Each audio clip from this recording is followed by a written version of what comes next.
بسم اللہ الرحمن الرحیم۔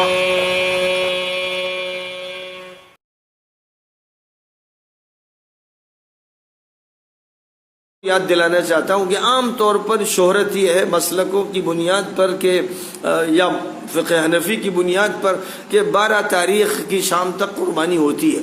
حدیث پاک میں حضور اکرم صلی اللہ علیہ وسلم سے جو چیز ثابت ہے اور متعدد ائمہ فقہاء اس کے قائل ہیں کہ 13 تاریخ کی شام تک قربانی ہوتی ہے، ہو سکتی ہے۔ اس لیے ہمیں چاہیے کہ ہم ان حدیثوں کو اپنے سامنے رکھیں۔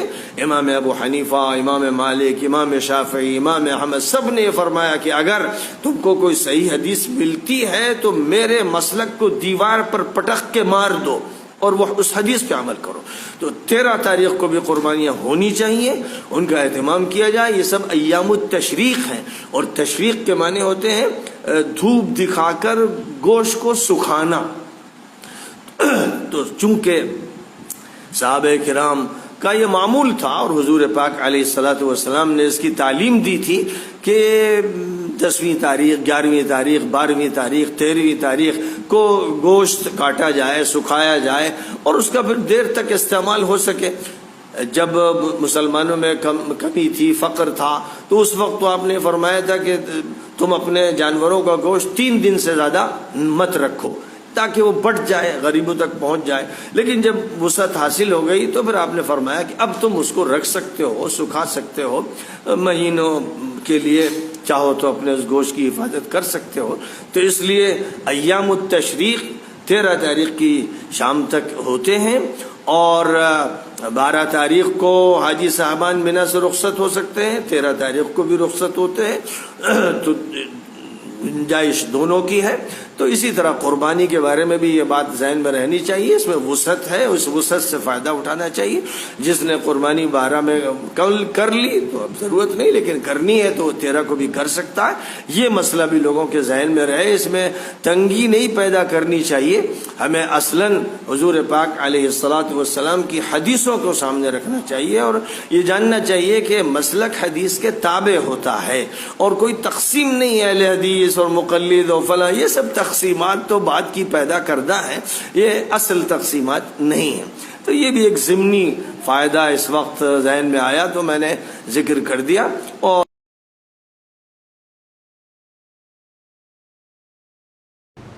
ابھی کل مجھے ساتھی آپ ایک کلپ دکھا رہے ہیں ایک مولانا صاحب کا، وہ مسئلہ کیا بیان کر رہے ہیں؟ مسئلہ یہ بیان کر رہے ہیں کہ جی 4 دن کی قربانی کرنا جائز ہے، اور بنیاد کیا بتا رہے ہیں کہ دیکھو امام حنیفہ، امام مالک فرماتے ہیں 3 دن ہیں، اور حدیث صحیح سے ثابت ہوتا ہے 4 دن ہیں، اور جب وہ خود ائمہ کہتے ہیں کہ ہمارے مسلک اور مذہب کے خلاف صحیح حدیث آ جائے تو ہمارے مسلک اور مذہب کو دیوار پر پٹخ کے مارو۔ میں نے کہا یہ بات ہمیں سمجھ آتی ہے، لیکن جب امام ابو حنیفہ فرماتے ہیں قربانی کے دن 3 ہیں، اور 3 دن پر وہ صحیح احادیث پیش کرتے ہیں، تو یہ مذہب صحیح حدیث کے مطابق ہوا نا، مخالف تو نہ ہوا۔ اب اس کو دیوار پر پٹخ کے کیسے ماریں گے؟ آپ نے کہا جی 4 دن ہیں، اس پر آپ نے حدیث پیش کی ہے، وہ حدیث ضعیف ہے، صحیح نہیں ہے۔ تو ایک مسئلہ صحیح حدیث سے ثابت ہے، اس کے مقابلے میں جس سے آپ مسئلہ ثابت کر رہے ہیں وہ حدیث ضعیف ہے، تو اب جو صحیح حدیث کے مطابق ہے اس کو دیوار پر پٹک کر کیسے ماریں گے؟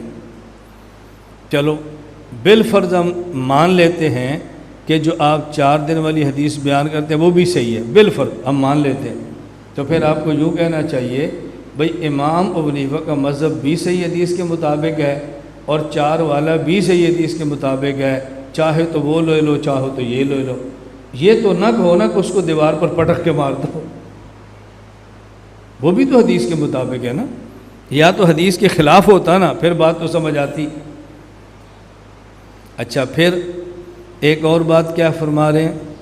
ایک اور بات یہ کہہ رہے ہیں کہ دیکھو جب احادیث کئی ہوں، ایک مسئلے پر کئی احادیث ہوں، تو امت کو وسعت دو، امت کو مسلک کے نالے اور ندی میں بند نہ کرو، وسعت پیدا کرو، وسعت کیونکہ حدیثیں کئی آ گئی ہیں، یہ بنیاد بنائی اور ساتھ یہ کہہ دیا کہ دیکھو قربانی کے مسئلے پر کئی اقوال ہیں۔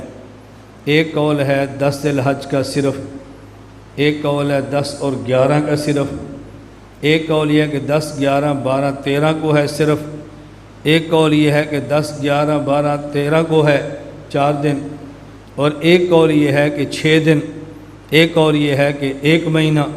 تو جب اس مسئلے پر علماء کے کئی اقوال ہیں تو ہمیں چاہیے کہ امت کے اندر وسعت پیدا کریں۔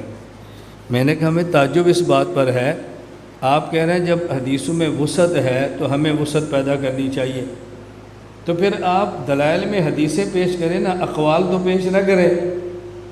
آپ کو کہنا چاہیے تھا ایک صحیح حدیث ہے جس سے ثابت ہوتا ہے قربانی کا صرف 10واں دن ہے، دوسری صحیح حدیث جس سے ثابت ہوتا ہے قربانی کی صرف 2 دن ہے 10 11، تیسری صحیح حدیث جس سے ثابت ہوتا ہے قربانی کے 3 دن ہے 10 11 12، چوتھی حدیث جیسے ثابت ہو رہا ہے قربانی کے 4 دن ہے 10 11 12 13، پانچویں صحیح حدیث ہے جیسے ثابت ہوتا ہے قربانی کے 6 دن ہیں، اور چھٹی صحیح حدیث ہے ثابت ہوتا ہے قربانی 1 مہینہ ہے، لہذا جس پر چاہو عمل کر لو۔ یہ بات غلط یا ٹھیک الگ رکھیں، یہ بات آپ کے دعوے کے مطابق تو ہے نا۔ آپ کہہ رہے ہیں بھی جب حدیثیں کئی آ جائیں سب پر عمل کرو تاکہ وسعت ہو، تو پھر آپ کو دلیل میں حدیثیں پیش کرنی چاہیے نا۔ دلیل میں کیا پیش کر رہے ہیں؟ اقوال ہیں کئی۔ ادھر آپ کہہ رہے ہیں کہ امام ابو حنیفہ کا قول بھی صحیح حدیث کے خلاف ہو تو دیوار پر پٹخ کر مار دو، تو یہ جو آپ اقوال پیش کر رہے ہیں یہ کون سی صحیح حدیثوں کے مطابق ہے؟ ان کو دیوار پہ پٹخ کے مارنا چاہیے تھا یا امت کو سنانے کے لیے اقوال پیش کرنے چاہیے تھے؟ میری بات سمجھ آ گئی آپ کو؟ تو میں یہ کہتا ہوں یہ بات ہم سمجھتے نہیں ہیں، بلا وجہ الجھن کے شکار ہوتے ہیں۔ بھائی اگر ایک مسئلے پر کئی اقوال مل بھی جائیں تو یہ دیکھا جاتا ہے ان اقوال میں سے فتویٰ کس قول پر ہے، جس قول پر فتویٰ ہے امت کو وہ قول دے دو۔ یہ تو نہیں کہ اقوال مل گیا تو 20 اقوال پیش کر دو اور یہ امت میں وسعت ہے۔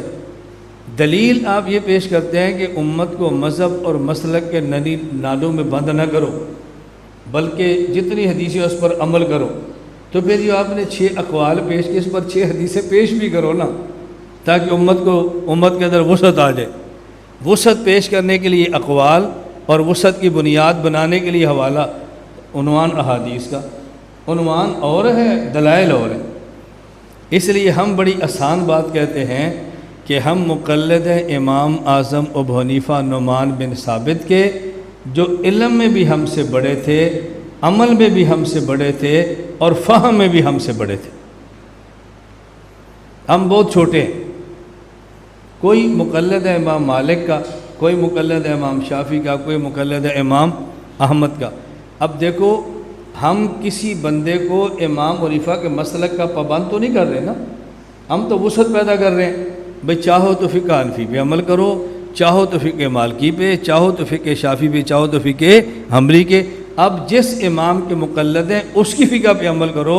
ہم یہ نہیں کہتے آپ مقلد اور کے ہیں اور عمل ہمارے امام فقہ پر ہو، ہم تو بند نہیں کر رہے، ہم تو وسعت پیدا کر رہے ہیں۔